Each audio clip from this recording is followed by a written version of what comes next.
Campaigning చాలా మజా వస్తుంది. ఎందుకంటే అన్ని స్పోర్ట్స్ అలా ప్లే గ్రౌండ్ అలా టెన్నిస్, వాలీబాల్, ఫుట్బాల్ ఇవన్నీ కూడా పిల్లలు కరాటే, బ్యాడ్మింటన్ ఏమైనా ఆడుతుండ్రు. ఇది పీజీఆర్ స్టేడియంలో ఉన్నాము ఈరోజు ప్రచారం కొరకు మార్నింగ్ వాకర్స్ తోటి. ఇంతకుముందు 2-3 పార్కులు కూడా పోయినాము. దేశం అయితే నిర్ణయం తీసుకుంది బీజేపీ నెక్స్ట్ ప్రధానమంత్రి మోడీ గారే ఉంటారని. ఇక్కడ షేర్లింగంపల్లి ప్రజలు కూడా నిర్ణయం తీసుకున్నారు.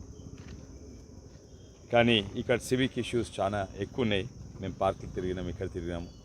ఇక్కడ వాళ్ళు నేను అదృష్టవంతులు అనుకుంటున్నాను, ఎందుకంటే ఇంత మంచి పార్క్ ఉన్నది. కానీ ఇది దాదాపు 15-20 ఏళ్ళ కింద కట్టింది.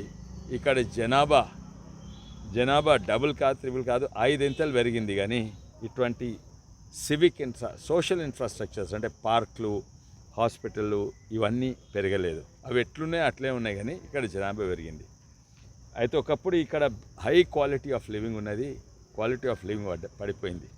ఎందుకంటే ఇటువంటి పార్కులు చాలా తక్కువ జనాభా పెరిగింది. అదే కాక బేసిక్ నెసెసిటీ అంటే తాగునీరు, సివిక్ ఇన్ఫ్రాస్ట్రక్చర్, తాగునీరు, రోడ్లు, మోరీలు చక్కగా లేవు.